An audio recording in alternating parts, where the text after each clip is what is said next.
Alam nyo ba no, na dito sa atin sa Pilipinas no, may isang musician or singer, songwriter no, dito sa Pilipinas no, na sikat pa nga ito siya na babae no, si Jimmy Rivera, na umawit sa kanta no, na awit sa ina ng Santo Rosario, yung awit sa ina ng Santo Rosario. Sa itong lyrics na ito, kung babasahin mo, kung pakikinggan mo ng mabuti ang lyrics na ito ay kumbaga mas pinapangaralan at pinarangalan nila si Maria, at iniisip nila ni si Maria ay siyang maghahatid sa kanila patungo doon sa Ama no, na siyang magliligtas, at ito ay para sa kanila, na ito ay daan patungo sa Diyos Ama, sa kaligtasan.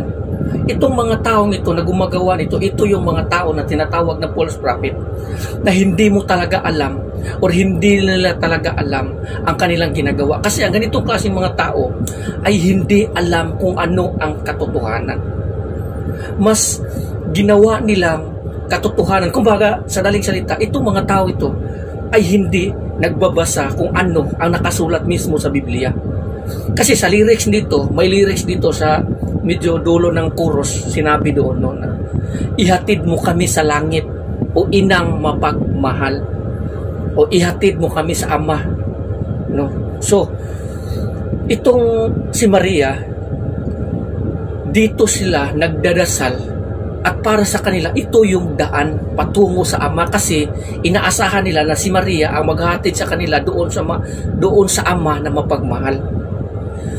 Kung alam mo lang kung gaano ka-conflict ang sinasabi niya dito or lyrics dito sa sinasabi mismo ng ating Panginoong Jesucristo doon sa kasulatan, sinabi ni Kristo mismo, I am the way, the life, and the truth. No one comes to the Father except through me. So walang makakapunta sa Ama kung hindi sa pamamagitan ko. Yan ang klaro na sinasabi ni Kristo. Kailanman hindi sinasabi ni Maria o hindi sinasabi ni Kristo na sa pamamagitan ni Maria ay makakapunta ang bawat tao sa Ama, kundi klaro ang sabi ni Kristo, walang makakapunta sa Ama kung hindi sa pamamagitan ko. Yan ang sabi ni Kristo sa pamamagitan niya. Kaya itong kanta na ito, itong lyrics na ito no, kahangalan ito yung mga tao na propeta ni Satanas. Ito yung mga tao na nagliligaw ni Satanas. Ginagamit ni Satanas itong mga kantang ito, pinapaganda ang lyrics para maraming mga tao na makikinig at nagagandahan sa lyrics, sa tono at nagagandahan sa kanta, at ito papaniwalaan nila. Pero hindi nila alam na sila nililigaw ng babaeng ito. Pagdating ng araw, maniwala kayo sa akin o hindi, walang tao na tagasamba sa mga Diyos-Diyosan o sa mga tao na dumadaan kay Maria na makakaabot sa kaluwalhatian ng Ama at ng ating Panginoong Jesucristo. Kasi bakit kayo dadaan sa isang bagay na hindi nyo alam kung ano ang patutunguhan nyo? Dumadaan kayo sa daan kung saan patungo sa kaparusahan. Kasi ang lahat ng tao na hindi dumadaan kay Kristo, patungo talaga sa kaparusahan. Kasi si Kristo mismo ang daan. Kung sasabihin mo ngayon, ang daanan mo si Maria kasi mas pinaniwalaan mo, mas inaasahan mo na siya o sa pamamagitan ni Maria, ihahatid ka sa kaligtasan, ihahatid ka sa Ama, maniwala kayo sa akin o hindi, doon kayo ihahatid sa impyerno, sa kasama ni Satanas, at doon sa mga tao na hindi sumasampalataya. Maniwala kayo sa akin, itong kanta ni Rivera, maraming mga tao ang naliligaw nito at napaparusahan ngayon. Kaya dahil sa kanya or mga message niya sa kanyang kanta, maraming naliligaw, maraming napaparusahan, at siya rin pagdating ng araw, dubli-dubli rin ang parusa na sasapitin niya, dahil nga sa pamamagitan niya maraming tao na namamatay, nalalaglag.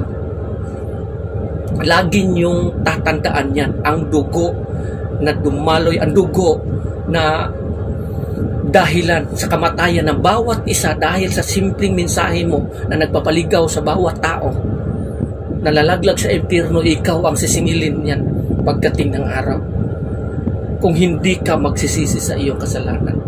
Siguro sasabihin na natin na itong taong ito religyoso o religyosa, nagbabasa ng Biblia. Pero bakit mangmang pa rin? Hindi niya pinapaniwalaan kung ano ang sinasabi sa Biblia at ang pinapaniwalaan niya ang sinasabing kabaluktutan sa sinasabi ng kanilang mga pare. Paano ka susunod yan sa mga Katoliko na yan? Iyan, sumasamba yan sa mga rebulto. Tinitwist nila ang katotohanan. Kaya itong mga kanta na ito para din sa mga tao katulad niya. So kung gusto kong malaman nyo na itong kanta na ito, conflict talaga. At hindi lang ito, marami pa siyang kanta na ginawa. May mga lyrics pa nga doon sa kanta ng Hangad ba yun?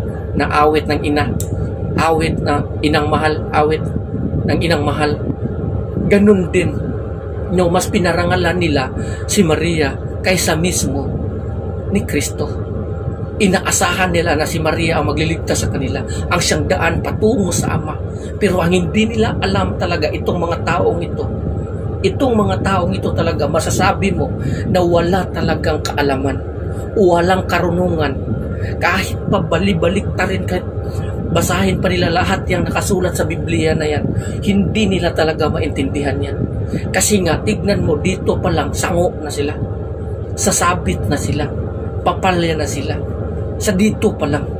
Ano pa kaya doon? So, anong maaasahan mo sa ganyan, di ba? So, maniwala kayo sa hindi. Basahin nyo ang sinabi ni Kristo mismo. I-search nyo doon sa Google kung wala kayo Biblia. I-search nyo, I am the way, the life, and the truth. No one comes to the Father except through me. Verse. Yun bababasa nyo. Kaya nga sinasabi ng ating Panginoong Kristo, di ba, pagdating ng araw, hindi lahat ng tumatawag sa aking Panginoon, Panginoon makakapasok sa karinang langit, kundi sila lamang na sumusunod sa kalooban ng Ama.